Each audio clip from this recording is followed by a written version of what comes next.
So this is day 2 of Science and Tech PT 365 and अब हम चालू कर रहे हैं चैप्टर 2 से IT and computer. So after biotech one of the most important और सबसे ज़्यादा पूछे जाने वाला जो एरिया है साइंस एंड टेक पार्ट से वो आपका IT एंड कंप्यूटर एप्लीकेशन है या information and communication technology broadly.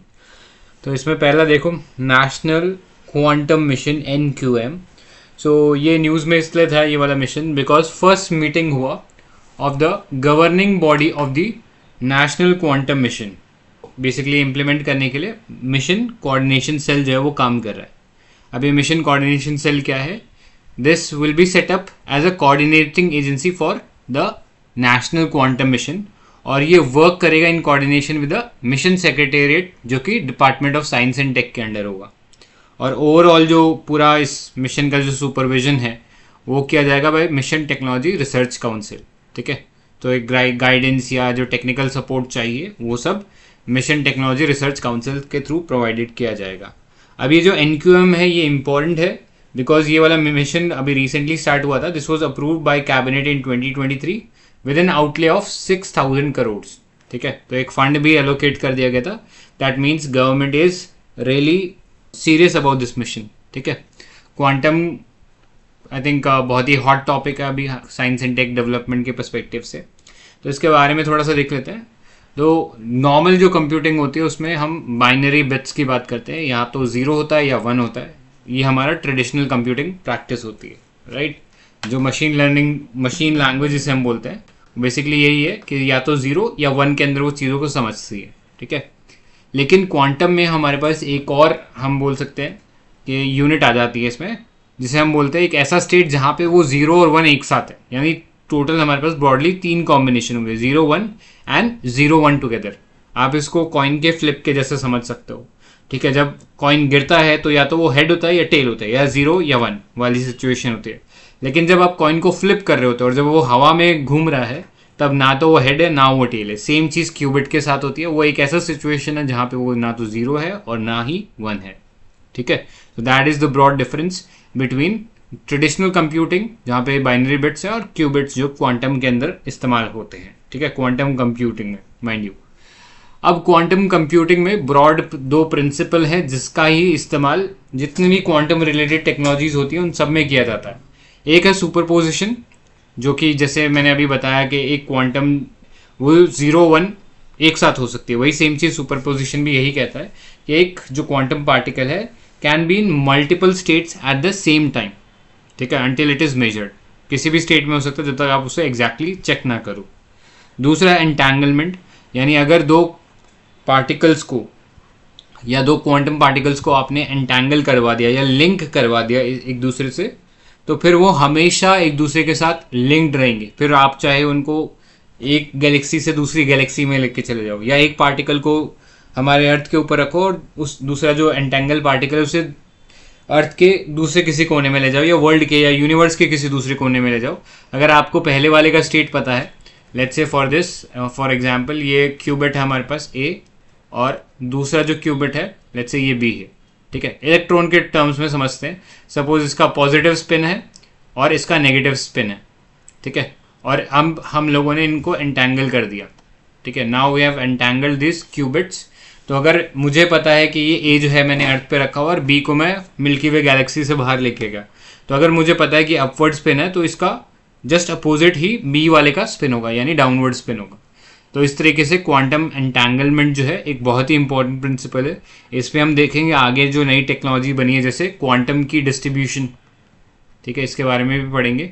तो ये इसी क्वांटम एंटैंगलमेंट प्रिंसिपल के ऊपर बेस्ड है कि अगर आप पार्टिकल को सेपरेट कर देते हो तो भी आप बता सकते हो कि दूसरा पार्टिकल कौन से स्टेट में है because of quantum entanglement principle. ठीक है, अब वापस मिशन के ऊपर आते हैं.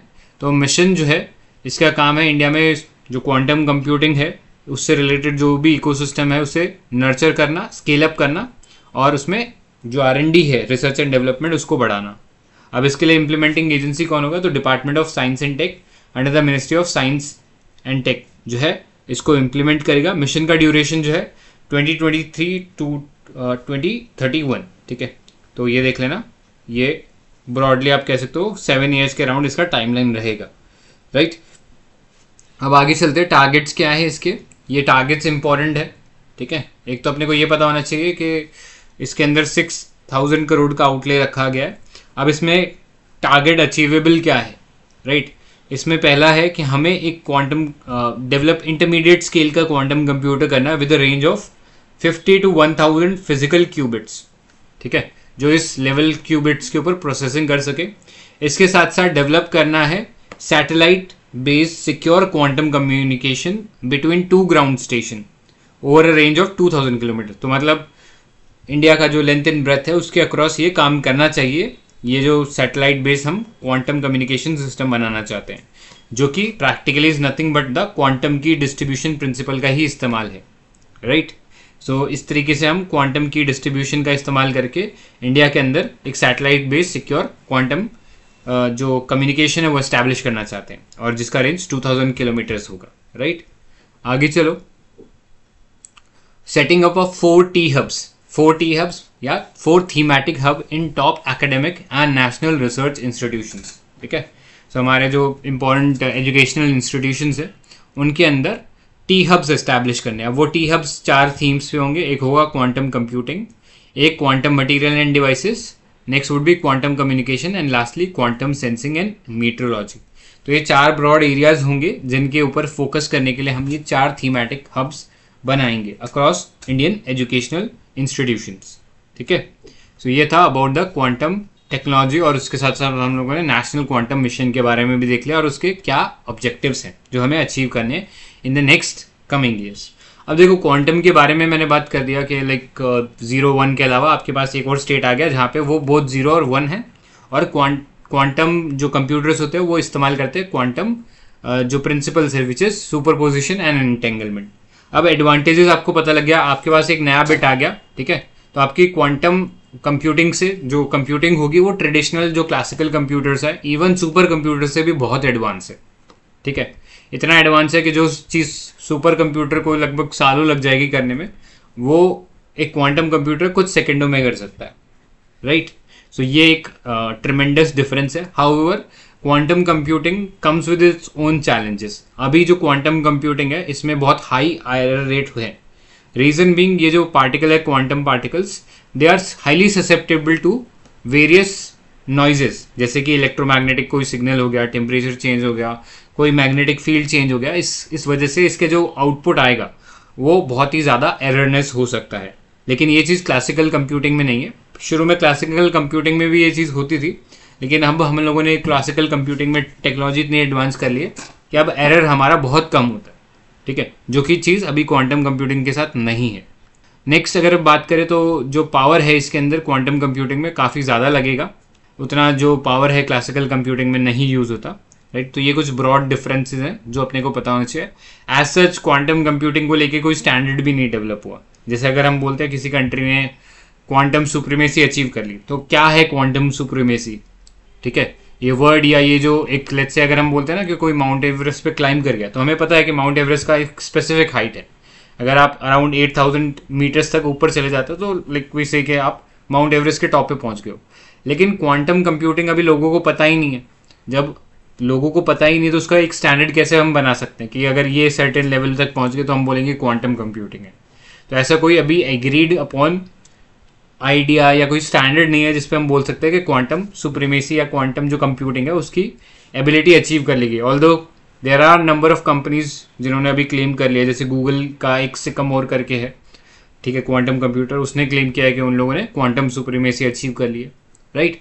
सो एडवांटेजेस आप समझ सकते हो, क्योंकि कैलकुलेशन बहुत फास्ट हो गई है, सुपर कंप्यूटर से भी आगे है, तो डेफिनेटली इसके साथ बहुत सारे चैलेंजेस आएंगे। जैसे कि जो ट्रेडिशनल क्रिप्टोग्राफी है उसको बहुत इजीली ब्रेक कर सकता है क्वांटम कंप्यूटिंग। क्रिप्टोग्राफी मतलब जो हम मैसेज को एनकोड करते हैं ताकि उसे कोई बीच में से कोई हैक करके उस मैसेज को सुन ना ले, ठीक है, फिशिंग ना कर ले उसके ऊपर, राइट। फॉर दैट रीजन हम लोग क्रिप्टोग्राफी करते हैं। लेकिन जो ट्रेडिशनल क्रिप्टोग्राफी है that would become redundant due to quantum computing, क्योंकि इतना एडवांस कंप्यूटर आ जाएगा कि वो किसी भी कोड को इजीली ब्रेक कर पाएगा। तो ऐसे में हमें ज़रूरत पड़ेगी उससे भी एडवांस क्रिप्टोग्राफी की। तो उसमें फिर हमें नज़र आता है क्वांटम की डिस्ट्रीब्यूशन। तो क्वांटम की डिस्ट्रीब्यूशन बेसिकली क्या है, लेट्स से पॉइंट ए है और पॉइंट बी है, यहाँ मेरे पास एक सैटेलाइट है, ठीक है, तो मैं यहाँ से एक मैसेज भेजूंगा, ठीक है, सैटेलाइट के पास जाएगा और बी के पास वो मैसेज पहुँच जाएगा। अब मैं क्वांटम एंटैंगल कर दिया, ठीक है, मेरे पास एक पार्टिकल है और क्वांटम एंटैंगल करके भेज रहा हूँ, तो बी के पास भी यही पार्टिकल का एक अपोजिट फॉर्म होना चाहिए।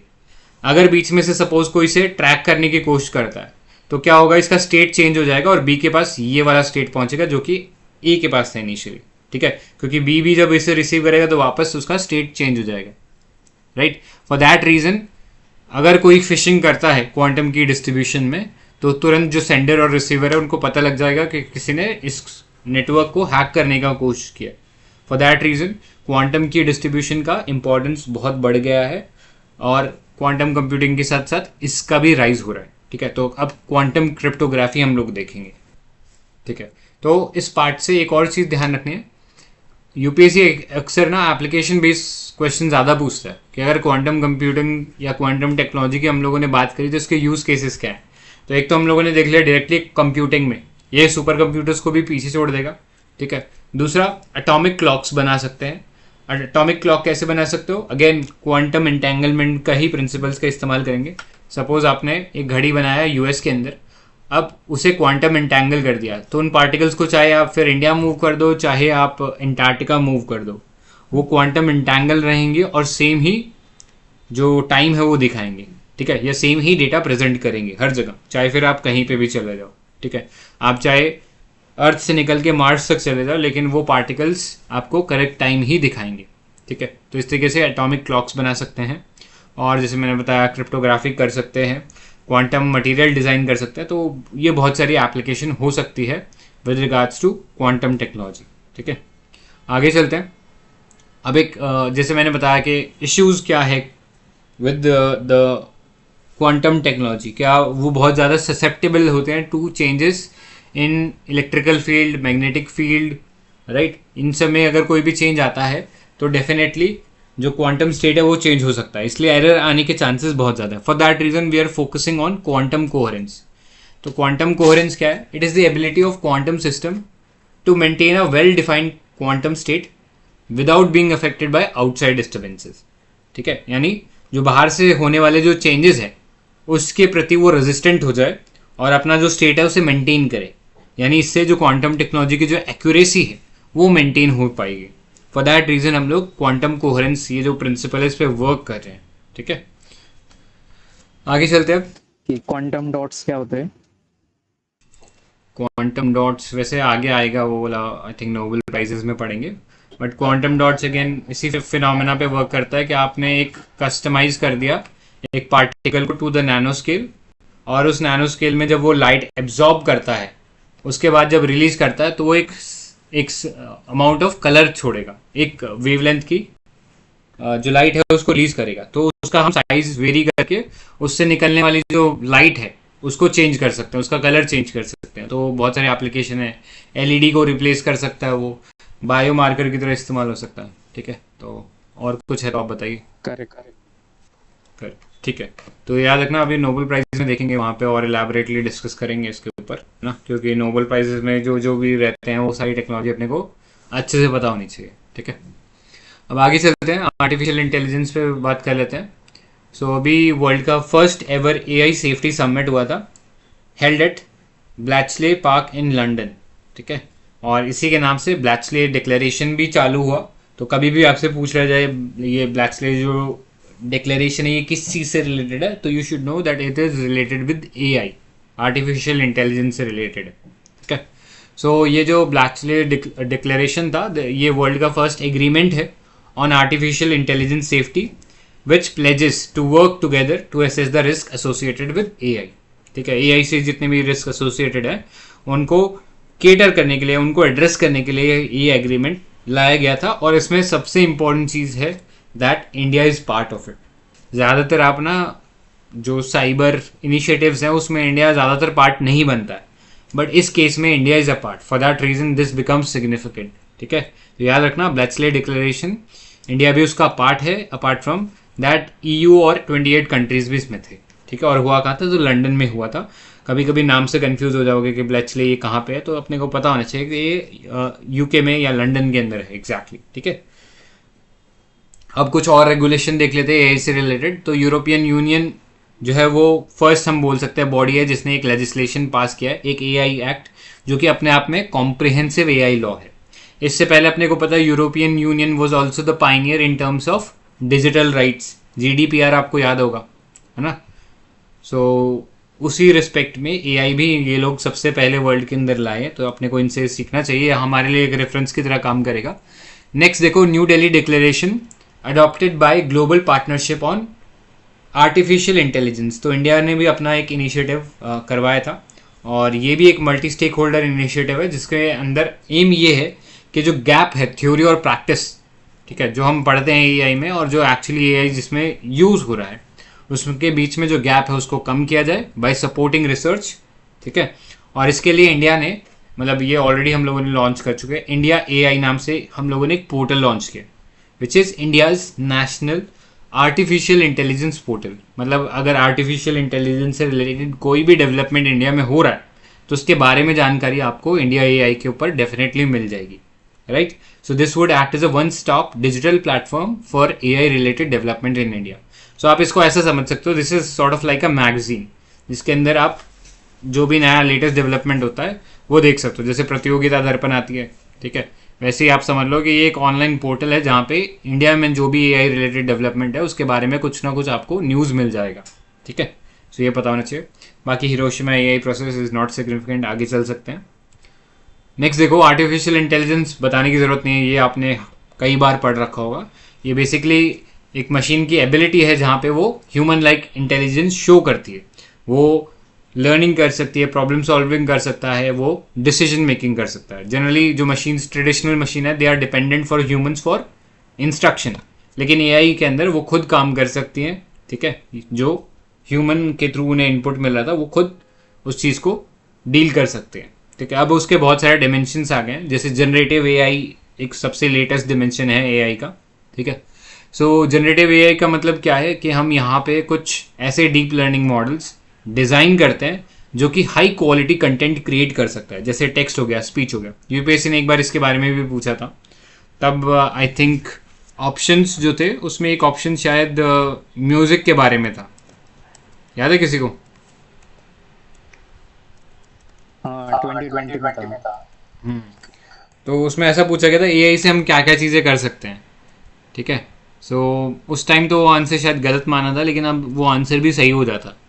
मतलब एआई इतना एडवांस हो गया that we can prepare artistic content, ठीक है, चाहे गाना हो लिखवा सकते हैं, गाना उसको सिंगिंग करवानी हो तो वो भी करवा सकते हैं। ऐसे से हमारे पास नए नए एआई के टूल्स आ गए, राइट।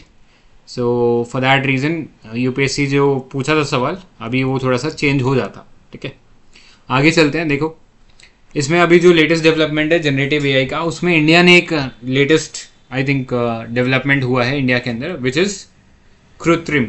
तो ये इंडिया का एक खुद का एआई मॉडल है, ठीक है, जो कि हेल्प करेगा इन जनरेटिव एआई, ठीक है। तो हमारे भारत जीपीटी भी हम लोग बना रहे हैं एक चीज़, तो कहीं ना कहीं ये कृत्रिम एआई मॉडल और ये सब चीज़ें इंडिया का जो एआई रिलेटेड जो लैंडस्केप है उसको शेप करने में या इकोसिस्टम को शेप करने में बहुत इंपॉर्टेंट रोल प्ले करेंगे ये वाले इनिशिएटिव्स, ठीक है।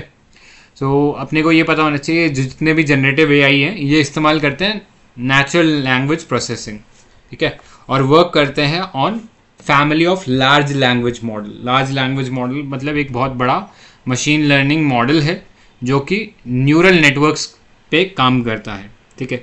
आगे जाने से पहले ये सारी टर्म्स ज़्यादा क्लटर ना कर दे माइंड को, थोड़ा सा एक्सप्लेन कर देता हूँ।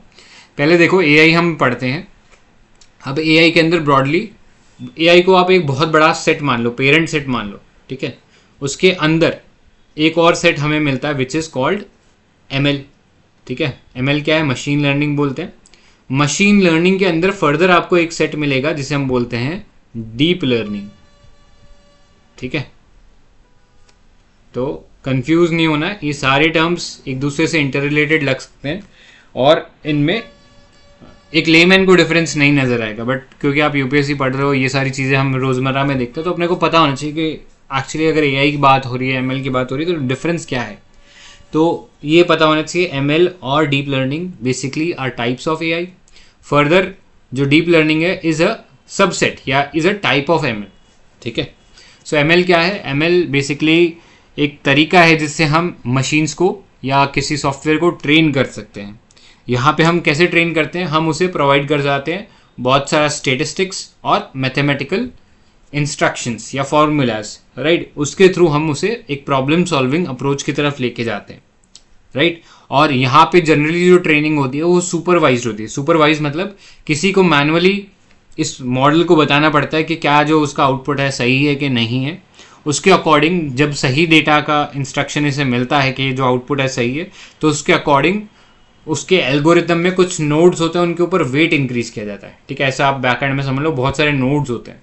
तो जैसे अगर आंसर सही आया तो नोड के ऊपर वेट बढ़ा दिया जाएगा. यानी उस जो आउटपुट है जब सही आया डेटा तो उस नोड पे जो रिस्पॉन्सिबल था वेट उसको हम और बढ़ा देते हैं सो दैट आगे भी जो डेटा है वो और ज़्यादा बेहतर है, राइट. तो उसके नोड्स के ऊपर वेट को हम चेंज करते हैं सो एज टू एंश्योर कि जो आउटपुट है वो करेक्ट हो, राइट. और जनरली जो मशीन लर्निंग होती है यहाँ पे less complex and lower data volume इस्तेमाल होता है फॉर गिविंग द आउटपुट.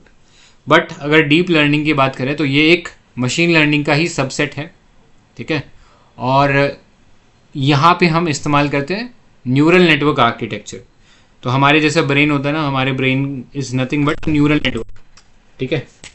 तो हमारा ब्रेन एक न्यूरल नेटवर्क है और उसी का इस्तेमाल या उसी का ही हम एक आइडिया जो है कहीं ना कहीं अगर मशीन में मिमिक करते हैं और वैसे ही एक न्यूरल आर्किटेक्चर बनाते हैं तो वो डीप लर्निंग कहलाता है. अब यहाँ पे डीप लर्निंग में मशीन के पास ये एबिलिटी आ जाती है कि वो सेल्फ लर्न कर सकती है. मतलब उसे किसी सुपरविजन की ज़रूरत नहीं है, वो खुद एरर करेगा और उस एरर से खुद ही सीखेगा. जैसे बच्चा होता है ना, गिरता है, गिरने के बाद सीख जाता है कि ऐसे नहीं चलना है, ठीक है, ऐसे दौड़ना नहीं है, या फिर क्या स्टेप नहीं करना कि हम गिरे नहीं आगे. ठीक है. तो वैसे ही मशीन भी लर्न कर लेती है based from the feedback that it has got from the errors, right. तो डीप लर्निंग इस तरीके से थोड़ा सा ज़्यादा एडवांस है. ठीक है. और यहाँ पे मोर कॉम्प्लेक्स है इन द सेंस कि ये बहुत हाई डेटा वॉल्यूम्स का इस्तेमाल करता है. क्लियर. तो ये ब्रॉड डिफरेंस है मशीन लर्निंग और डीप लर्निंग के बीच में. आगे चलते हैं. अब की एप्लीकेशन ये बताने की ज़रूरत नहीं है, जो भी चीज़ें सोच सकते हो सब जगह एआई इस्तेमाल हो सकता है. चाहे वो हेल्थ केयर हो, चाहे वो बिजनेस हो, चाहे एग्रीकल्चर हो. एग्रीकल्चर में प्रिसीजन एग्रीकल्चर आप सोच सकते हो. ठीक है. और सेक्टर्स अगर हम बात करें तो इंडस्ट्रियल रिवोल्यूशन 4.0 हो गया, उसमें भी रिस्पॉन्सिबल है. और हम डिफेंस में भी इस्तेमाल कर रहे हैं. ठीक है. जैसे अग्नि डी नाम से हम लोगों ने एक सर्वेलेंस सिस्टम डिज़ाइन किया है, सेल्फ ड्राइविंग कार्स इससे बन रही है, right. So all of these things, ये वो सारी चीज़ें जहाँ पे हम एआई का इस्तेमाल कर सकते हैं. ठीक है. तो ये याद रख लेना. Again application based question UPSC ने पूछा हुआ है. अब थोड़ा सा एडवांस ही पूछेगा. ठीक है. ऐसा बेसिक तो नहीं पूछेगा क्योंकि ऑलरेडी बेसिक सवाल पूछ लिया उसने. ठीक है. तो आगे चलते हैं. न्यूरल नेटवर्क्स आई गेस मैंने बता ही दिया है, इसमें आई थिंक ज़्यादा जानने की ज़रूरत नहीं है. डिफरेंट टाइप के फिर न्यूरल नेटवर्क्स भी होते हैं बट वो अगेन काम का नहीं है. अपने को जितना जानना था वो अपन ने देख लिया और इससे ज़्यादा की ज़रूरत पड़ेगी नहीं. ठीक है. फॉर दैट रीज़न आगे चलते हैं. इतने पार्ट में किसी को कुछ एडिशन करना है तो बताइए. इसमें वो ग्लोबल पार्टनरशिप ऑन एआई था ना जीपे, तो इस पे जियो साइंटिस्ट का पेपर हुआ था इस साल 2024 का, उसमें क्वेश्चन था तो उसके कुछ एडिशन से बता देता हूँ मैं. तो ये 2020 में लॉन्च हुआ था. 29 मेंबर्स है, इंडिया फाउंडिंग मेंबर है. फिलहाल इंडिया के पास चेयरमैनशिप है. तो जो OECD वो सेक्रेटरीट प्रोवाइड कर रहा है इसको, जीपे को. तो OECD का हेडक्वार्टर कहाँ पे?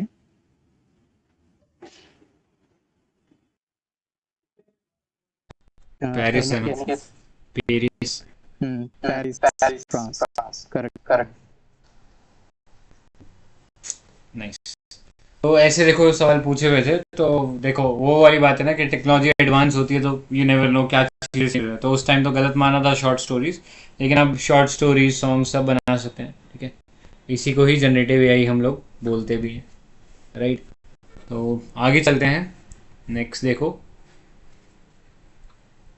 Deep fakes. आजकल ये भी बड़ा पॉपुलर हो रहा है, राइट.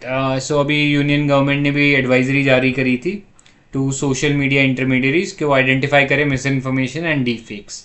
अब डीप फेक्स क्या होता है? बेसिकली हम अगेन एआई का ही इस्तेमाल करते हैं यहाँ पर भी, और इससे किसी भी मल्टीमीडिया जो फाइल है, चाहे वो फिर कोई स्टिल फोटोग्राफ है या कोई वीडियो है या कोई ऑडियो है, उसको हम चेंज कर सकते हैं एंड उसमें जो दिखने वाला पर्सन है उसको रिप्लेस कर सकते हैं विद सम अदर पर्सन। ठीक है, मतलब उसमें बेसिकली आप उसका फेस चेंज कर सकते हो, ऑडियो चेंज कर सकते हो, ठीक है, उनके एक्शंस चेंज कर सकते हो। सो इस तरीके से आप अगर एआई का इस्तेमाल करके कुछ ऐसी मॉफ्ड वीडियो बनाते हो, उसे हम डीप फेक बोलते हैं। ठीक है, सो मैकेनिज्म की अगर हम बात करें तो ये इस्तेमाल करता है डीप लर्निंग, एआई और फोटोशॉपिंग। इन तीनों का इस्तेमाल करके ये जो है इमेजेस क्रिएट कर सकता है। ठीक है, और इससे आजकल हम देख रहे हैं वर्चुअल इन्फ्लुएंसर्स भी एक फिनोमेना बढ़ रहा है। वर्चुअल इन्फ्लुएंसर मतलब ऐसे लोग जो कि एआई के थ्रू जिन्हें बनाया गया है, ठीक है, जो कि रियल लाइफ में है ही नहीं, उन्हें एआई के थ्रू बनाया गया है। तो ये इस्तेमाल करते हैं generative adversarial network, a class of machine learning are interplayed to create such videos. ठीक है, तो इसके अंदर बहुत सारे ये जो जनरेटिव एआई है उसी के ही कुछ टूल्स अलॉन्ग विद फोटोशॉपिंग इस्तेमाल होते हैं, जिसके थ्रू हम जो है डिफरेंट एक्शंस और उसके हिसाब से जो फेस है उसको रीड करके उसे मॉर्फ कर सकते हैं। ठीक है, उसमें अलग किसी पर्सन का चेहरा या ऑडियो या उसके कुछ एक्शंस डाल सकते हैं। ठीक है, और इसी की वजह से बहुत बार देखा गया है कि कुछ मिस इन्फॉर्मेशन स्प्रेड की जाती है यूजिंग द डीप फेक। ठीक है, जैसे अभी रेसलर्स का प्रोटेस्ट हुआ था, तो वहाँ पे किसी ने क्या किया कि रेसलर्स को जब पुलिस उठा कर ले जा रही थी तो उनका फोटो जो था उसको चेंज कर दिया और उसमें दिखा दिया कि वो लोग हंस रहे हैं, जबकि ऐसा नहीं था। तो इस टाइप का मिस इन्फॉर्मेशन जो है वो एआई या फिर डीप फेक्स के थ्रू फैलाया जा सकता है। ठीक है, अभी करंटली हमारे पास कोई ऐसा सेपरेट लेजिस्लेशन नहीं है जो कि काउंटर करे डीप फेक टेक्नोलॉजी को या हमारे इंडिविजुअल सिटीजन्स को प्रोटेक्ट करे अगेंस्ट डीप फेक, लेकिन इनडायरेक्टली हमारे पास कुछ लॉज हैं, जैसे section 66E and 66D of the IT act and the Indian copyright act. ये जो है कहीं ना कहीं इनडायरेक्टली डीप फेक के अगेंस्ट इंडिविजुअल्स को प्रोटेक्ट करते हैं। ठीक है, तो आईटी एक्ट मतलब कि आईटी का इस्तेमाल आप गलत तरीके से करो, कॉपीराइट मतलब किसी के और का वो इंटेलेक्चुअल प्रॉपर्टी था, जैसे कभी कभी क्या होता है कि किसी के और का मूवी का डायलॉग है उसके ऊपर अपना फेस चिपका दिया, राइट। फॉर दैट रीज़न ये सारी जो चीज़ें हैं ये न्यूज़ में थी। एंड अभी बहुत रिसेंटली एक एक्ट्रेस था, उसका भी केस आया था कि वो डीप फेक के अंदर उनका डीप फेक बना दिया, right. For that reason this was very much in news and expect कर सकते हो इससे भी कोई क्वेश्चन। वैसे इसमें ज़्यादा सब्सटेंटिव कंटेंट तो नहीं है, ठीक है, बट न्यूज़ में था ये चीज़। ठीक है, आगे चलते हैं अब। नेक्स्ट देखो वेब 3.0। सो अभी एक प्राइवेट ऑर्गेनाइजेशन है, उन्होंने एक रिपोर्ट रिलीज़ किया था, unlocking web 3 potential, India's journey from talent exporter to product power house. Again private organisation था, रिपोर्ट ज़्यादा इंपॉर्टेंट नहीं है, ठीक है, की फाइंडिंग भी अगेन इंपॉर्टेंट नहीं है। अपने को बताना चाहिए वेब 3.0 क्या है, राइट। अब वेब 3.0 जाने से पहले वेब 1.0, वेब 2.0, ये जो चीज़ें हैं ये अपने को पता होनी चाहिए। ठीक है, तो वेब 1 क्या था या इनिशियल वेब क्या था, तो वो एक स्टैटिक वेब था। ठीक है, आज से अराउंड 15 ईयर्स पहले अगर आप सपोज कभी इंटरनेट एक्सेस किया हो, पहले साइबर कैफ़े जाना पड़ता था, ठीक है, तो आप वहाँ पे जब इंटरनेट जाके खोलते थे, लेट्स से आपने कोई ABC वेबसाइट खोल डाली, ठीक है, तो वहाँ पे क्या होता था, उस वेबसाइट पे खोलते थे, आपको बस यहाँ पे इन्फॉर्मेशन दिखती थी और उसके नीचे टेक्स्ट दिखता था। ठीक है, मतलब उसमें आपका जो कम्युनिकेशन है केवल वन वे था। आप जाते थे, वेबसाइट खोलते थे, वो एक वेबसाइट नोटिस बोर्ड की तरह काम करती थी, जैसे विकीपीडिया मान लो बट विदाउट लिंक्स। आज का जो विकीपीडिया है उसमें बहुत सारे लिंक्स मिल जाते हैं, आप एक लिंक से दूसरे लिंक पे जा सकते हो, चीज़ें सर्च कर सकते हो, बट पहले ऐसा नहीं था। पहले अगर एक पेज खुलेगा तो उसी पेज को पढ़ो और बंद कर दो, उसमें कोई इंटरेक्शन नहीं था। ठीक है, आप इंफॉर्मेशन लेते थे बस और वहीं पे एंड हो जाता था वो इंटरनेट। फिर आया वेब 2.0। वेब 2.0 में हमारा जो इंटरनेट है वो इंटरैक्टिव बन गया। फॉर एग्जांपल अगर मैं जाता हूँ इंटरनेट के ऊपर, अब मैं सपोज विकीपीडिया खोलता हूँ तो मैं एक लिंक से दूसरे लिंक पे जा सकता हूँ।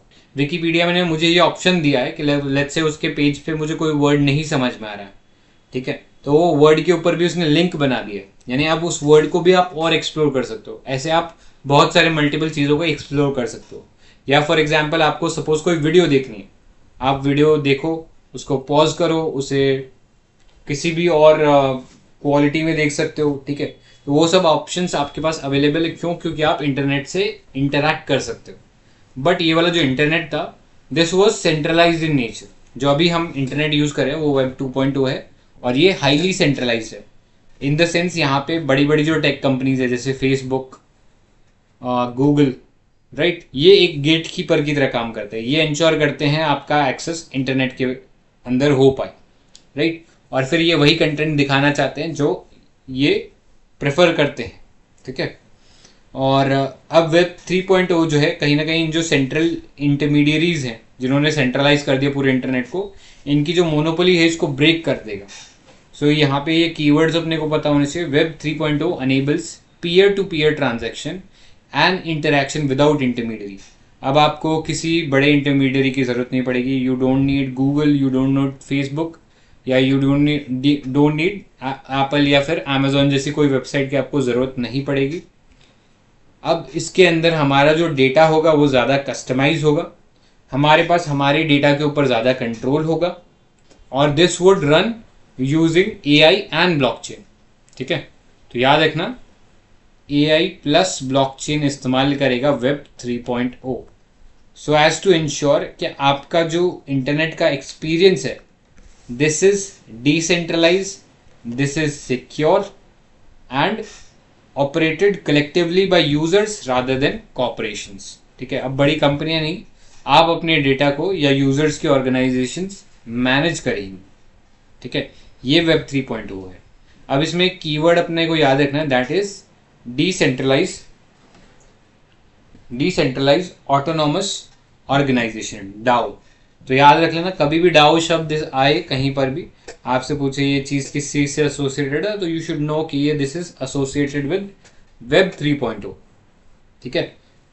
नेक्स्ट, अब इसमें बात करें तो आगे और भी इंटरनेट की वैरायटीज आएंगी, जैसे 4.0 आएगा, ठीक है। वो सिम्बियोटिक वेब है, मतलब वो ह्यूमन और मशीन के इंटरैक्शन से वर्क करेगा, जहाँ पे दोनों एक दूसरे को बेनिफिट करेंगे। लेकिन अभी वो बहुत दूर की बात है, अभी वेब 3.0 में ही हम प्रॉपरली एंटर नहीं हुए, ठीक है। तो अभी वेब 3.0 पे फोकस करो, 4-5 पे जाने की ज़रूरत नहीं है। अब ये हेल्प करेगा क्रिप्टो करेंसीज, या यूज़ करेगा crypto currencies, non fungible tokens वगैरह को भी इस्तेमाल करेगा। तो यहाँ पे इंटरमीडियरी की जो ज़रूरत थी वो बिल्कुल ज़ीरो हो जाएगी आपके लिए, right. So this was about web 3.0। आगे देखो, यहाँ पे आप देख भी सकते हो, इनिशियली वेब 3.1 के जो प्लेयर थे वो याहू, रेडिफ, ANBC ये वगैरह थे। फिर वेब 2.0 आया, जहाँ पे हम देख रहे हैं राइज हो गया, यूट्यूब, गूगल, फेसबुक, राइट, इन सब का राइज हो गया। और वेब 3.0 जो है वहाँ पे हम देखेंगे ऑल टुगेदर नए प्लेयर्स आएंगे, और यहाँ पे डिसेंट्रलाइज सर्वर रहेंगे, और यूज़र भी डिसेंट्रलाइज सर्वर्स पे ही वर्क करेंगे, ठीक है। अब मेजर एप्लीकेशन क्या होगी, इससे क्रिएट हो सकता है मेटावर्स। मेटावर्स मतलब हम लोग एक वर्चुअल वर्ल्ड क्रिएट कर सकते हैं, ठीक है, जहाँ पे एक इमर्सिव इंटरकनेक्टेड वर्चुअल एक्सपीरियंस मिले, राइट। तो आप बेसिकली एक डिजिटल वर्ल्ड बना सकते हो और वहाँ पे रियल लोगों से इंटरैक्ट कर सकते हो। इससे डिजिटल आइडेंटिटी ओनरशिप बनेगा, डिसेंट्रलाइज होगा फाइनेंस, और टोकनाइजेशन या एसेट टोकनाइजेशन होगा, मतलब फिजिकल एसेट्स को हम लोग डिजिटल टोकन प्रोवाइड कर सकते हैं, ठीक है। आगे देखेंगे इन सब चीज़ों के बारे में, एप्लीकेशंस के बारे में और डिटेल में। सो आगे जाने से पहले ये याद ध्यान में देना है, एक रिलेटेड न्यूज़ है, बिकॉज अभी एक प्रोजेक्ट लॉन्च किया गया है बाय CDAC। CDAC मतलब centre for development of advance computing in India. तो इन्होंने अभी लॉन्च किया unified blockchain framework for offering national blockchain and creation of blockchain ecosystem, ठीक है। सो ये बेसिकली एक सर्विस प्रोवाइड करी है, या एक सिस्टम तैयार किया है जिसके थ्रू हम ब्लॉकचेन को एज ए सर्विस प्रोवाइड कर सकते हैं, ठीक है। तो जनरली हम IT के अंदर जो इंफॉर्मेशन टेक्नोलॉजी है उसमें ब्रॉड 3 कैटेगरी ऑफ सर्विस देखते हैं। एक होता है प्लेटफॉर्म एज ए सर्विस, ठीक है, पास जिसे बोलते हैं प्लेटफॉर्म एज ए सर्विस। एक होता है इंफ्रास्ट्रक्चर एज ए सर्विस, और एक होता है software as a service, SaaS, ठीक है। इसके बारे में भी UPSC ने पूछा हुआ है, आई थिंक अभी 2023 में ही पूछा था इसके बारे में भी एक सवाल। तो अब हम एक नई टाइप की सर्विस देखेंगे विच इज कॉल्ड बास। बास मतलब ब्लॉकचेन एज अ सर्विस। ठीक है, सो ब्लॉकचेन एज अ सर्विस कौन बना रहा है? ये बना रहा है सीडेक, और इसके अंदर एपीआईज दिए जाएंगे। अब यहाँ पे एपीआईज कई बार मैंने डिस्कस किया है। एपीआईज बेसिकली ऐसी हम बोल सकते हैं सॉफ्टवेयर होते हैं जो कि आपको हेल्प करते हैं एक सॉफ्टवेयर से दूसरे सॉफ्टवेयर में कम्युनिकेट करने के लिए। जैसे फॉर एग्जांपल ऊबर में अगर आप मैप देखते हो तो यू विल फाइंड कि उसके अंदर जो मैप है वो कहीं ना कहीं गूगल मैप से सिमिलर है, राइट? तो वो क्यों सिमिलर है? बिकॉज उसमें गूगल मैप का एपीआई लगा है। ठीक है, ऊबर के अंदर गूगल मैप का एपीआई लगा है। For that reason we are able to access the map which we are also accessing in the Google map. ठीक है, अब वो आपको पता है एपीआई क्यों लिया होगा? बिकॉज उसको वो मैप दिखाना है ताकि टैक्सी ड्राइवर कहाँ है, कहाँ पे जा रहा है, उसकी लोकेशन ट्रैक हो सके, राइट? सो उसमें ओपन एपीआई, ओपन मतलब इसका जो प्रोग्रामिंग है that would be open to everyone, right? कोई भी आ सकता है और इसे फ्रीली यूज कर सकता है। इसके लिए किसी से लाइसेंस लेने की जरूरत नहीं है, इस पर किसी का कोई कॉपीराइट या कोई पेटेंट नहीं है। ठीक है, it would be free to use. तो कोई भी अगर गवर्नमेंट एजेंसी उन एपीआईज का इस्तेमाल करना चाहती है वो कर सकती है, उससे अलग से किसी से परमिशन लेने की ज़रूरत नहीं है, राइट? अब ये जो ब्लॉकचेन एज अ सर्विस है, this is a third partly cloud based infrastructure management for companies, और अलाउ करेगा गवर्नमेंट डिपार्टमेंट्स को कि वो लेवरेज कर सके ब्लॉकचेन को। ठीक है, इसी से सिमिलर एक और इनिशिएटिव है नेशनल स्ट्रैटेजी ऑन ब्लॉकचेन 2021। किसने रिलीज किया? Ministry of electronics and IT. Mind you confuse मत होना, यहाँ पे कभी आप साइंस एंड टेक मार्क करके आ जाओ ministry of science and tech का है, तो नहीं, this is of ministry of electronics and IT. ठीक है, अब 2023 में जैसे मैं बता रहा था यूपीएससी ने सवाल ही पूछ लिया था सॉफ्टवेयर एज अ सर्विस के बारे में। तो सॉफ्टवेयर एज अ सर्विस के एग्जाम्पल दे सकते हो कोई? Any examples of software as a service? Gmail, बहुत सारे, मतलब जहाँ पे भी आप ना स्टोर कर सकते हो डेटा ऑनलाइन और कहीं से भी उससे एक्सेस कर सकते हो, वो सब सॉफ्टवेयर एज ए सर्विस के ही एग्जाम्पल है। चाहे इसमें गूगल ड्राइव ले लो या फिर वन ड्राइव ले लो आप माइक्रोसॉफ्ट का। ठीक है, तो ये बहुत सारे आपको एग्जाम्पल्स मिल जाएंगे। तो इसी के बारे में यूपीएससी ने सवाल पूछा था। तो ये बहुत सिंपल है, cloud based software delivery model है, राइट? तो यहाँ पे सारा का सारा जो डेटा होता है वो आप इंटरनेट के थ्रू एक्सेस कर सकते हो। क्यों? क्योंकि वो सारा डेटा ऑलरेडी क्लाउड पे अवेलेबल है, राइट? और बहुत सारी कंपनी आजकल सॉफ्टवेयर एज अ सर्विस को यूज़ कर रही है ताकि उन्हें अलग से कोई आईटी इंफ्रास्ट्रक्चर ना एस्टैब्लिश करना पड़े। तो पहले क्या था? पहले आईटी एज अ इंफ्रास्ट्रक्चर दिया जाता था। ठीक है, infrastructure as a service. So suppose कोई कंपनी है जो कि लेट्स से इंडिया में अपना ऑफिस एक खोलना चाहती है छोटा सा। अब वो वहाँ पे नहीं चाहती कि वो अलग से कंप्यूटर खरीदे और फिर उसको मेंटेन करने के लिए एक आदमी भी अपॉइंट करे, तो वो क्या करती है? वो किसी और कंपनी से इंफ्रास्ट्रक्चर एज अ सर्विस ले लेती है, राइट? तो ये चीज़ होता था, बट अब इंफ्रास्ट्रक्चर भी काफ़ी कॉस्टली पड़ता है।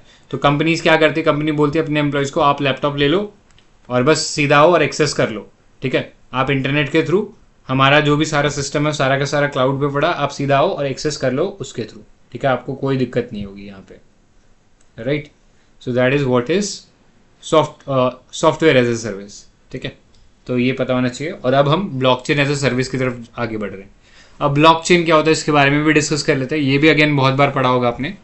ब्लॉकचेन का मतलब क्या होता है? ये एक डिस्ट्रीब्यूटेड डिसेंट्रलाइज लेजर टेक्नोलॉजी है।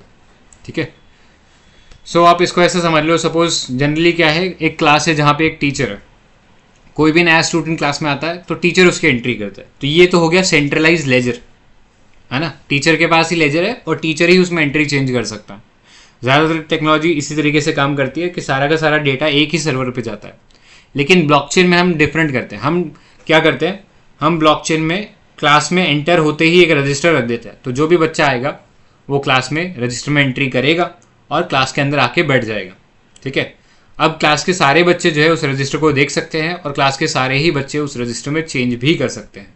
ठीक है, प्रोवाइडेड वो सब एग्री हो, है ना?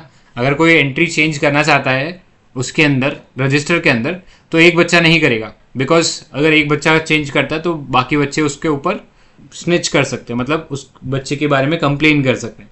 तो अगर सारे बच्चे मिलकर डिसाइड करते हैं कि हमें चेंज करना है, only then they can change. ठीक है, तब उनमें से कोई अलग से जाके टीचर को नहीं बताएगा।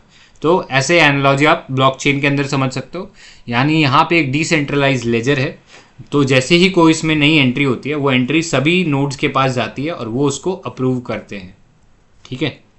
अनलाइक ट्रेडिशनल सिस्टम जहाँ पे सारा डेटा एक सर्वर के पास जाता था, ब्लॉकचेन के अंदर जो डेटा है वो डिफरेंट सर्वर्स के पास जाता है और वैलिडेट होता है, ठीक है। तो यहाँ पे आपको किसी सेंट्रल अथॉरिटी की ज़रूरत नहीं है और ईच ट्रांजैक्शन जो भी होती है वो एक ब्लॉक ऑफ डेटा के फॉर्म में नज़र आती है, इसीलिए इसका नाम पड़ा ब्लॉकचेन, और वो एक के पीछे एक जुड़ती चली जाती है। तो इसलिए कभी भी आपको कोई ऐसा सिस्टम डेवलप करना है जहाँ पे आप ओनरशिप राइट्स, सपोज आपको लैंड के ओनरशिप राइट चेक करना है, तो आप इसमें ब्लॉकचेन इंट्रोड्यूस कर दो, तो आपको ब्लॉकचेन से पता लग जाएगा इनिशियली जो पार्टी है जिसका वो मकान था या प्लॉट था तो उसका नाम का ब्लॉक होगा, आगे कोई उससे और खरीदता तो एक नया ब्लॉक इस ब्लॉकचेन में ऐड हो जाएगा, उससे आगे कोई खरीदता तो एक नया ब्लॉकचेन ऐड हो जाएगा। इस तरीके से एक नया ब्लॉकचेन हर बार ऐड होगा जब एक नई ट्रांजैक्शन उसमें होगी। इस तरीके से जो ओनरशिप है लैंड की वो हम ट्रेस कर सकते हैं। तो this is one of the example where we can use blockchain, ठीक है। ऐसे ही आप बोल सकते हो वोटिंग के अंदर ब्लॉकचेन का इस्तेमाल कर सकते हैं। So there are number of ways through which we can use blockchain, ठीक है। इतने पार्ट में कोई डाउट या कोई एडिशन तो बताइए। डार्क वेब और डीप वेब में क्या डिफरेंस है?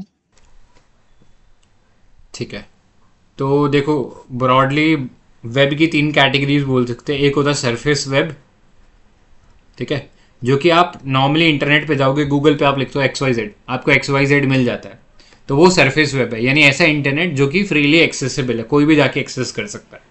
फिर एक ऐसा वेब है जिसे हम बोलते हैं डीप वेब, ठीक है। डीप वेब वो वाला वेब है जिसे आप डायरेक्टली एक्सेस नहीं कर सकते। फॉर एग्जांपल मेरा लेट्स से अकाउंट है ICICI बैंक में, ठीक है। अब आप मेरा जो अकाउंट है मैं जाके एक्सेस कर सकता हूँ क्योंकि मेरे पास स्पेसिफिक क्रेडेंशियल्स है जिसके थ्रू मैं एक्सेस कर सकता हूँ, लेकिन ये जो डेटा है ये इंटरनेट पे ही है ना, तो इंटरनेट पे, लेकिन it is not accessible to everyone, only people with a specific ID passwords can only access it, ठीक है। सो ये सारा वो वाला जो इंटरनेट है जो कि डायरेक्टली एक्सेसिबल नहीं है, but you need specific credentials, only then you can access it, is called deep web. और फिर डार्क वेब है विच इज़ वो वाला वेब जहाँ पे जनरली जो इलिसिट एक्टिविटीज़ होती हैं, जैसे किसी को टेरर फाइनेंसिंग करनी है या फिर कुछ हथियार खरीदना है, कॉन्ट्राबैंड्स खरीदने हैं, ठीक है। फॉर दैट रीज़न जो वेब इस्तेमाल होता है वो होता है डार्क वेब, ठीक है। तो डार्क वेब को आप डीप वेब का ये एक सबसेट बोल सकते हो। एंड जनरली यहाँ पे जो इलिसिट एक्टिविटीज़ होती हैं वो होती हैं, ठीक है। ये भी अगेन डायरेक्टली एक्सेसिबल नहीं है, इसको यूज़ करने के लिए you need specialized browsers and specific location, ठीक है। ऐसा नहीं सरफेस वेब में तो कुछ भी सर्च कर दो आप कहीं ना कहीं पहुंच ही जाओगे, लेकिन डार्क वेब में कहीं नहीं पहुंचोगे, आपको एग्जैक्टली एड्रेस पता होना चाहिए, only then you can access some place in dark web. तो ये डिफरेंस है।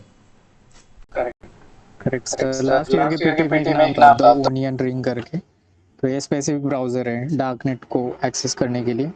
तो NFT पे भी 2022 में क्वेश्चन था एक, तो क्या NFT एक डिजिटल रिप्रेजेंटेशन है ऑफ फिजिकल एसेट्स? करेक्ट। क्या NFT हम यूज कर सकते हैं कमर्शियल ट्रांजैक्शन के लिए, मतलब एक कुछ NFT दिया और कुछ बदले में कुछ लिया? नहीं, फंजिबल नहीं है। करेक्ट, तो ये यूज नहीं कर सकते हम। और एक API भी था, उस पे भी क्वेश्चन था, भीम UPI से रिलेटेड था वो 2018 में। तो सिमिलर लाइंस पे एक टर्मिनोलॉजी है डिजिटल ट्विन, तो इसका क्या मतलब है? डिजिटल ट्विन बेसिकली कोई मतलब फिजिकल इंफ्रास्ट्रक्चर का कॉपी, बिल्कुल डिजिटल कॉपी है, जैसे कोई मशीन का बना सकते हैं। करेक्ट, सिमुलेशन बोल सकते हैं, मतलब एक वर्चुअल मॉडल होता है फिजिकल ऑब्जेक्ट का। राइट, तो ये रख लेना। आगे चलते हैं, बात करते हैं नेक्स्ट इंपॉर्टेंट चीज की, विच इज क्रिप्टो माइनिंग। तो क्रिप्टो माइनिंग अभी न्यूज में था, रीजन वॉज कि भूटान और सिंगापुर बेस्ड बिटडियर नाम का एक कंपनी है जिन्होंने अनाउंस किया कि हम जो हिमालयन रीजन है भूटान का वहाँ पे माइनिंग ऑपरेशन चालू करेंगे, ठीक है। अब क्रिप्टो माइनिंग होता क्या है? क्रिप्टो माइनिंग मतलब ये वो तरीका है जहाँ पे आप कुछ कोड्स या लॉजिक को सॉल्व करके जो क्रिप्टो करेंसी उन्हें जनरेट करते हो, इस प्रोसेस को क्रिप्टो माइनिंग बोला जाता है। जैसे होता है ना, खुदाई करते हो आप, मेहनत करते हो किसी माइन के अंदर और वहाँ से आपको कोई मिनरल मिलता है, तो वैसे ही again same principle crypto mining में भी इस्तेमाल होता है। इससे आप बेसिकली एक नया करेंसी जो है क्रिप्टो करेंसी वो क्रिएट कर सकते हो। ठीक है, सो यहाँ पे जनरली क्या करते हैं हम, vast decentralise network of computer को लगाते हैं जो कि कुछ कोड या लॉजिक को सॉल्व करते हैं, जिससे हमारे पास एक नया ब्लॉकचेन या एक नया क्रिप्टो करेंसी जनरेट होता है। ठीक है, अब ये जो हमारा क्रिप्टो करेंसी है, for example the most famous one which is called bitcoin, वो इस्तेमाल करता है एक प्रिंसिपल जिसका नाम है proof of work. Proof of work मतलब अगर आपने कोई लॉजिक सॉल्व किया है, आपने कोई कोड सॉल्व किया है, उसके बदले में आपको कुछ क्रिप्टो करेंसी मिलेगा, राइट। तो ये इस प्रिंसिपल पे काम करता है। और जो प्रूफ ऑफ वर्क है, इसके अलावा भी एक और प्रिंसिपल अभी नया चला है which is called proof of stake. ये दोनों ही जो कॉन्सेप्ट हैं ये एक नया क्रिप्टो करेंसी जनरेट करने के लिए हम इस्तेमाल करते हैं। ट्रेडिशनली हम प्रूफ ऑफ वर्क इस्तेमाल करते रहे हैं, अब हम प्रूफ ऑफ स्टेक भी जो क्रिप्टो करेंसी है उसके फील्ड में आता हुआ देख रहे हैं। अभी जो प्रूफ ऑफ स्टेक है ये रिसेंटली आया था एक क्रिप्टो करेंसी प्लेटफॉर्म में जिसका नाम है इथीरियम। ठीक है, इथीरियम भी आप सब लोगों ने सुन रखा होगा, ये अगेन एक क्रिप्टो करेंसी है। अब ये स्विच ओवर कर गया है to proof of stake model from proof of work. For that reason ये वाला पूरा जो आइडिया ये हमारे लिए इंपॉर्टेंट हो जाता है कि प्रूफ ऑफ वर्क और प्रूफ ऑफ स्टेक में डिफरेंस क्या है। ठीक है, सो ये तो आपको पहले पता लग गया होगा। कभी भी कोई नई क्रिप्टो करेंसी आपको ऐड करनी है, वैलिडेट करनी है, तो उसके लिए ये दो प्रिंसिपल्स होते हैं।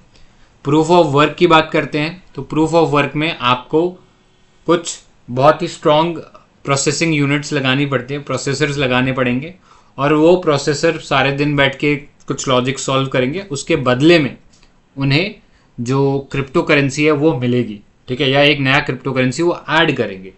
तो क्रिप्टो करेंसी एक रिवॉर्ड की तरह दिया जाता है टू द माइनर्स, एंड यहाँ पे डिसेंट्रलाइज मेथड है वैलिडेशन का। ठीक है, वो सभी क्रिप्टो करेंसीज में होता है, तो यहाँ पे भी मिलेगा। अब इसके कॉन्स क्या हैं? इसके सबसे मेजर कॉन्स है कि आजकल लोगों ने क्रिप्टो फार्म्स बना लिए, वो सारे दिन बैठ के क्रिप्टो फार्मिंग करते हैं। मतलब उन्होंने सिंपली प्रोसेसर्स लगा रखे हैं और वो सारे दिन बैठ के लॉजिक सॉल्व करते हैं, रन करते हैं उन्हें, और उसके बदले में कुछ बिटकॉइन जो वो पाते हैं। ठीक है, तो ऐसे में ये जो इक्विपमेंट्स है बहुत ज़्यादा एनर्जी कंज्यूम करते हैं, इसकी वजह से इसका जो कार्बन फुटप्रिंट है इंक्रीज हो जाता है। ठीक है, इसीलिए हमेशा जो क्रिप्टो फार्म्स है आपको ठंडी जगहों पे मिलेंगे। रीज़न बीइंग क्योंकि इतनी ज़्यादा एनर्जी कंज्यूम करते हैं तो हीटअप हो जाते हैं, और हीटअप होते हैं तो फिर इनकी परफॉर्मेंस डिक्रीज हो जाती है। इसीलिए इंडिया में क्रिप्टो फार्म्स आप नहीं देखोगे।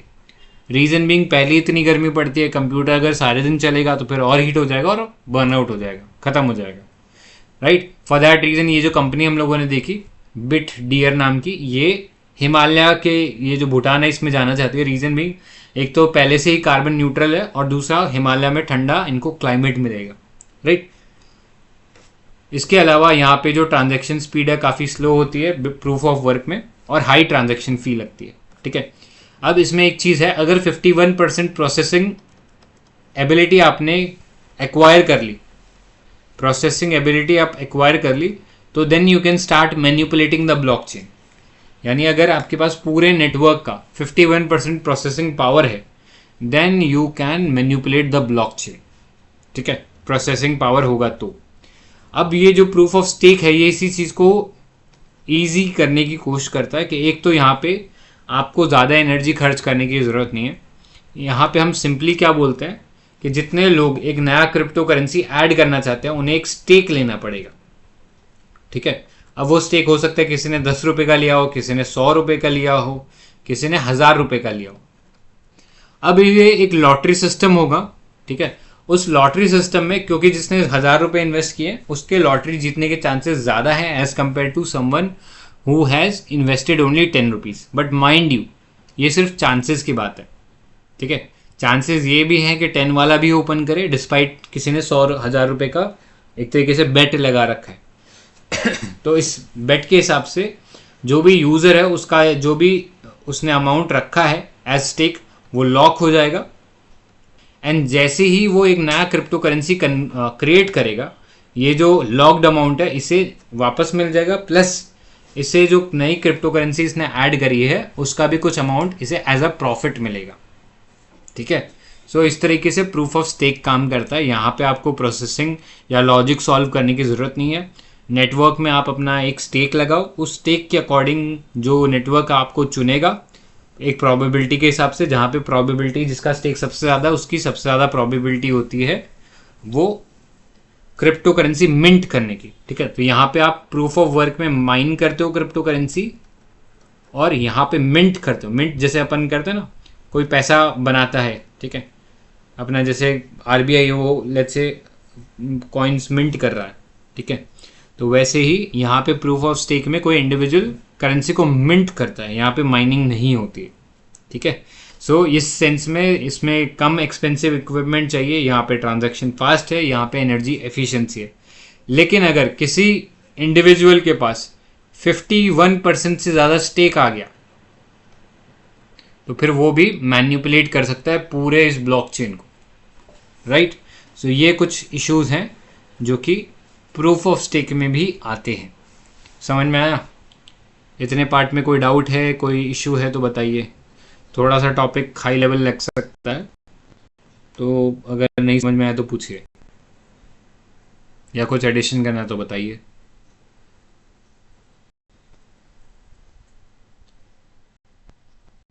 ठीक है, फिर आगे चलते हैं। अब देखो, ये दो चीज़ें होती है क्रिप्टो माइनिंग के अंदर, या तो आपकी प्रोसेसिंग स्पीड हो या फिर आपके ग्राफिक्स प्रोसेसिंग यूनिट हो। ये इसके थ्रू भी आप माइन कर सकते हो क्रिप्टो करेंसीज को। क्रिप्टो करेंसीज क्या है? नाम ब्रेक करो, क्रिप्टो मतलब ये एनक्रिप्टेड है, इनको एनक्रिप्ट किया गया है किसी कोड के अंदर। सो ये एक डिसेंट्रलाइज्ड डिजिटल मनी है जो कि ब्लॉकचेन टेक्नोलॉजी के ऊपर काम करता है, और इसको सिक्योर करने के लिए हमने क्रिप्टोग्राफी बनाया है, राइट।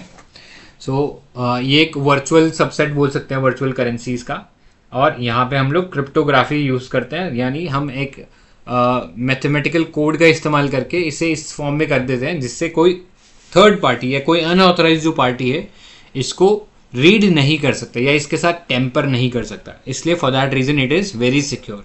और जाता कैसे है, इसमें कोई इंटरमीडियरी नहीं होता है। जैसे हमारा पैसा अगर मुझे किसी को भेजना है तो वो बैंक के थ्रू जाएगा, ठीक है। No intermediary is required in case of crypto currency. ये क्या होता है? पीयर टू पीयर मॉडल होता है। आपके फ्रेंड के पास अगर एक वॉलेट है क्रिप्टो करेंसी का, तो आप वो पैसा दूसरे वॉलेट में भेज सकते हो, उसमें आपको किसी थर्ड पार्टी इंटरमीडियरी की ज़रूरत नहीं पड़ती, राइट। सो इस सेंस में जो ट्रांजैक्शन क्रिप्टो करेंसी में होती है वो फास्टर है, चीपर है, क्योंकि इसे कोई थर्ड पार्टी इंटरमीडियरी की ज़रूरत नहीं पड़ती है, ठीक है।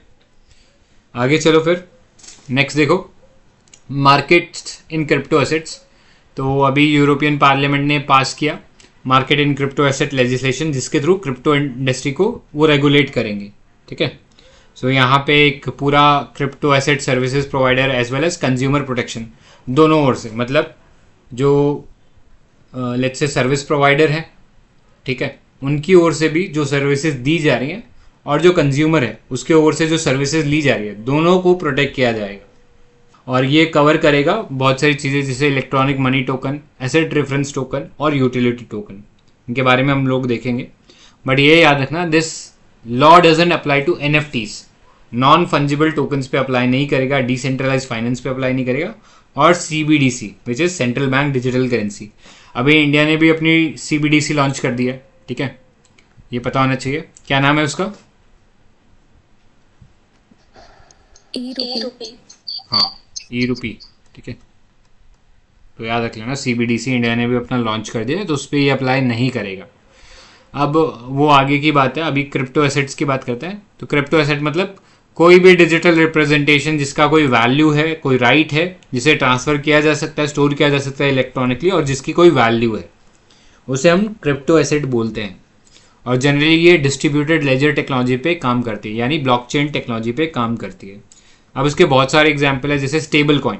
स्टेबल कॉइन मतलब ऐसा करेंसी या ऐसा क्रिप्टो एसेट जिसकी वैल्यू जो है पेग्ड मतलब लिंक्ड है विद अ करेंसी, जैसे US डॉलर हो गया, ठीक है। जिसे आपको पता होगा वेनेजुएला ने अपनी एक CBDC लॉन्च करी या क्रिप्टो करेंसी लॉन्च करी कॉल्ड पेसो, राइट। सो हो सकता है उन्होंने अपना पैसा जो है अपनी नेशनल करेंसी के हिसाब से लिंक करके उसे लॉन्च किया, तो उसे स्टेबल कॉइन बोलेंगे।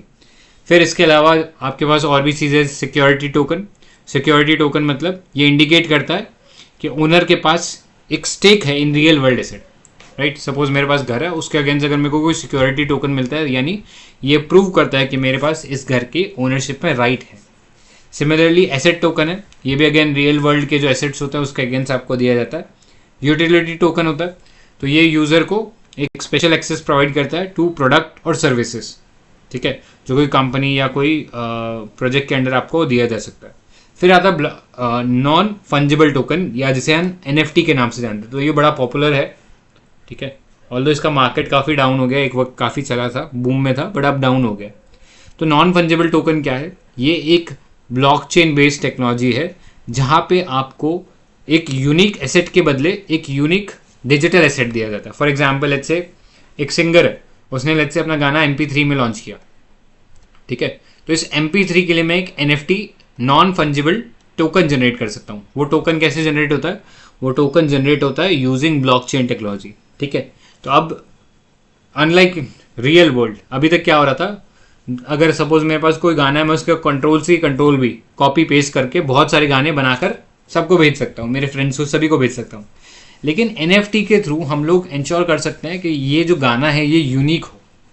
यानी जैसे होता है ना, किसी के पास एक ऑटोग्राफ कैसेट होता है, रियल लाइफ में हम होते हैं ना, ऑटोग्राफ कैसेट लेके आए या ऑटोग्राफ लेके आए, तो यूनिक है, राइट। उस जैसा आपको सिग्नेचर जो है उस ऑब्जेक्ट के ऊपर और नहीं मिले, राइट। तो वही सेम चीज़ हम डिजिटल वर्ल्ड में भी करना चाह रहे हैं, हम एक यूनिक डिजिटल एसेट क्रिएट कर रहे हैं।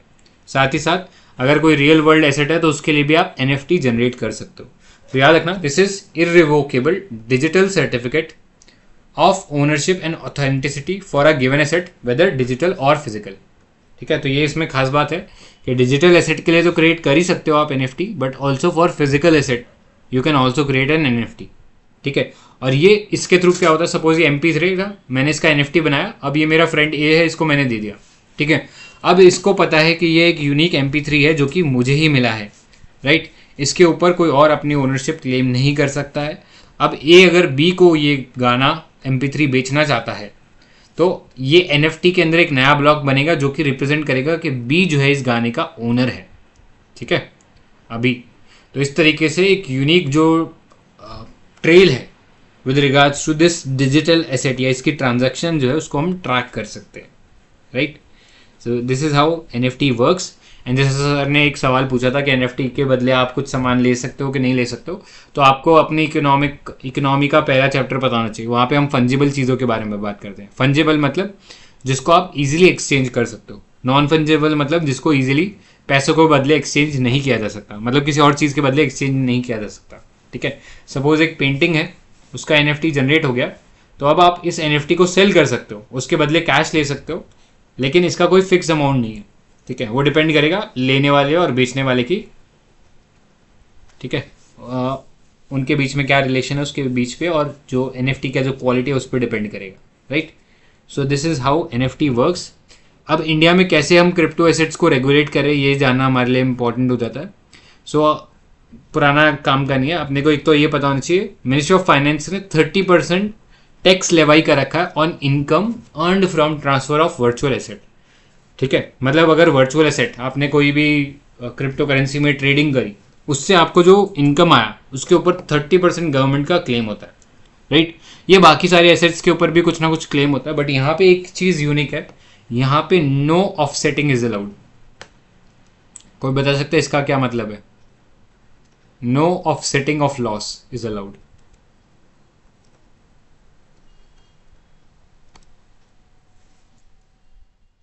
ठीक है, तो इसको ऐसा समझो, सपोज लेट्स से मैंने 2 ट्रांजेक्शन करी, एक 100 रुपीज़ की करी, इसमें मुझे प्रॉफिट हो गया, लेट्स से 100 रुपीज़ का ही प्रॉफिट हो गया, ठीक है, जितना डाला उतना ही प्रॉफिट हो गया। दूसरा मैंने किया 100 डाला और 100 का ही मुझे नुकसान हो गया, ठीक है, 100 डाला और 100 का ही नुकसान हो गया। तो एक जगह मैं प्रॉफिट में आ गया और एक जगह मैं लॉस में आ गया। मैं नेट क्या रहा, मैं नेट पॉजिटिव था या मैं नेट लॉस में था? तो आपको पता है ना तो मैं नेट प्रॉफिट था ना मैं नेट लॉस था, यानी मैं ज़ीरो था।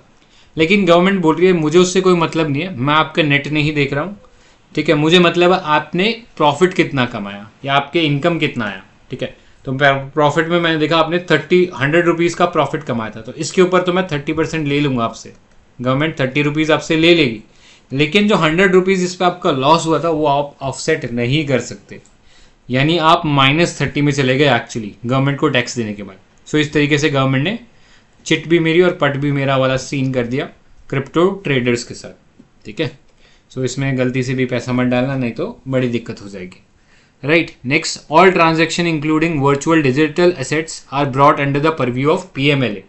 ठीक है, देखने में आ रहा था लोग क्या कर रहे थे, NFTs को सेल कर रहे थे, राइट, और उस पैसे को फिर मनी लॉन्ड्रिंग में इस्तेमाल कर रहे थे। फॉर दैट रीजन ये प्रिवेंशन ऑफ मनी लॉन्ड्रिंग के अंदर भी डाल दिया गया वर्चुअल डिजिटल एसेट्स को। इसके साथ साथ G20 ने जो कंट्रीज़ के जो मेंबर थे उन्होंने new Delhi leaders declaration adopt किया, जहाँ पे क्लियरली बोला गया कि हमें क्रिप्टो एसेट्स के ऊपर इफेक्टिव रेगुलेशन लगाने की ज़रूरत है। ठीक है, इतने पार्ट में कोई एडिशन या डाउट तो बताइए।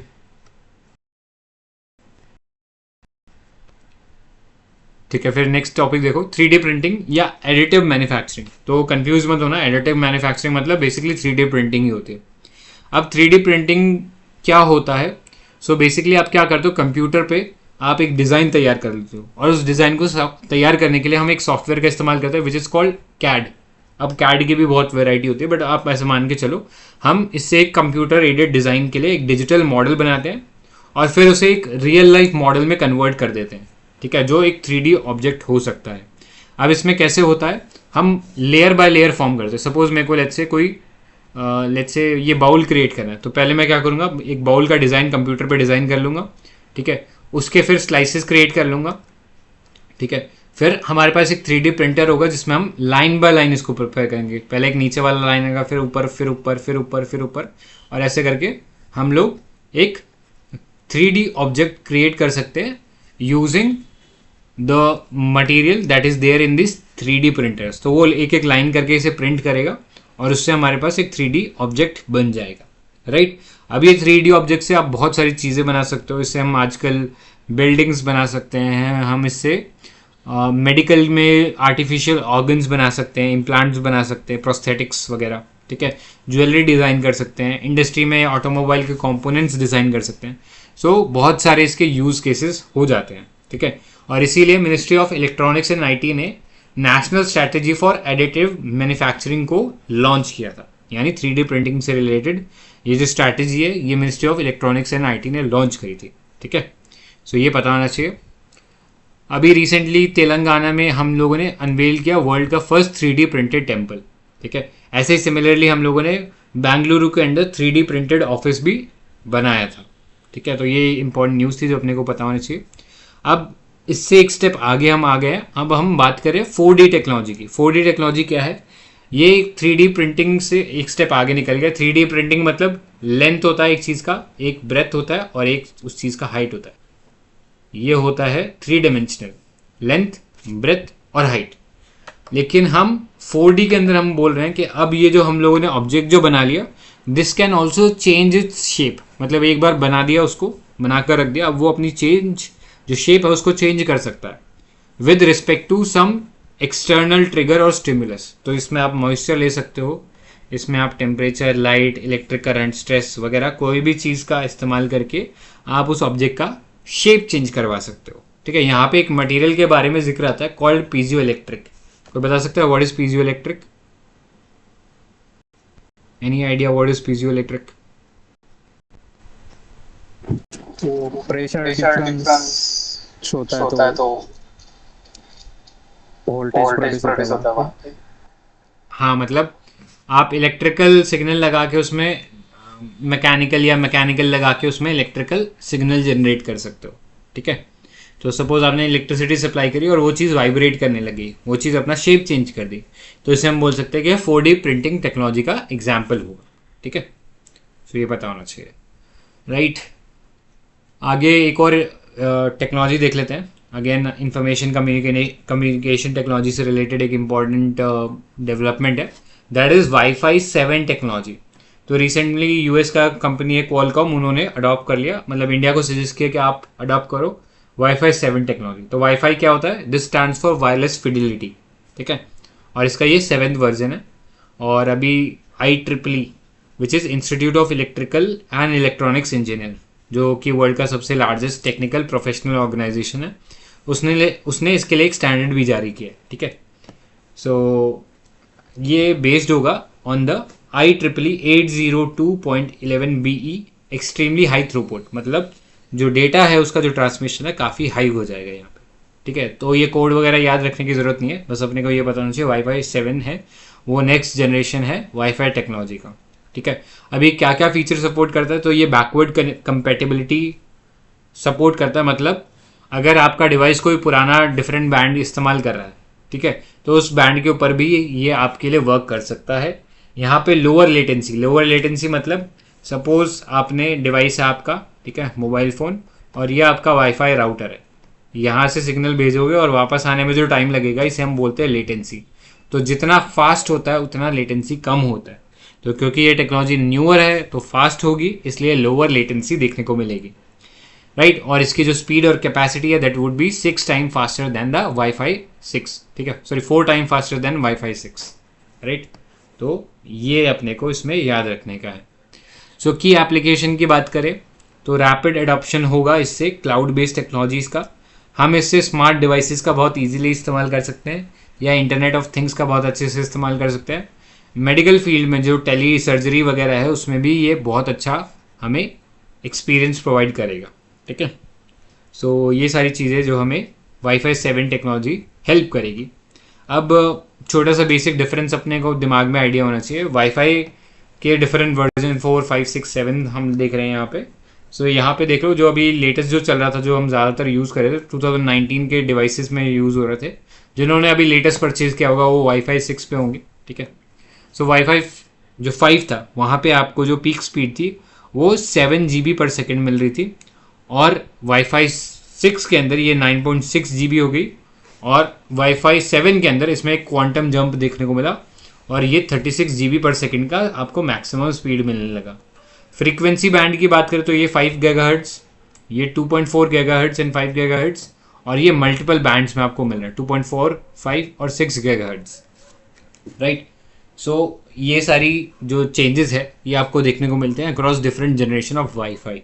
सो अगेन सारे नंबर्स याद रखने की ज़रूरत नहीं है, एक ब्रॉड आइडिया होना चाहिए दिमाग में। ठीक है, तो अगर आप एनालिटिकल एबिलिटी भी इस्तेमाल करोगे तो उससे भी आपका फिगर आउट हो जाना चाहिए, राइट। तो इतना आइडिया हो उतना ही हमें काम आएगा। ठीक है, बिकॉज ये चीज़ यूपीएससी के प्रीलिम्स में ही पूछी जाएगी, मेंस में कोई नहीं पूछ रहा आपसे कि वाईफाई के डिफरेंस बताइए। ठीक है, इतने पार्ट में कोई एडिशन, कोई डाउट तो बताइए।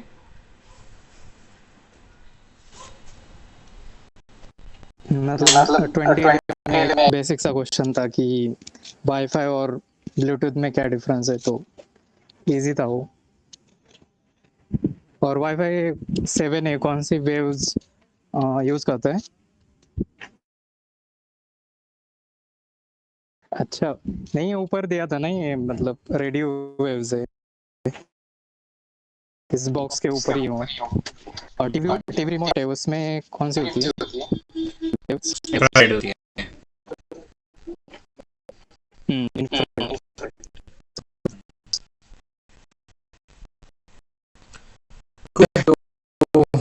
किसी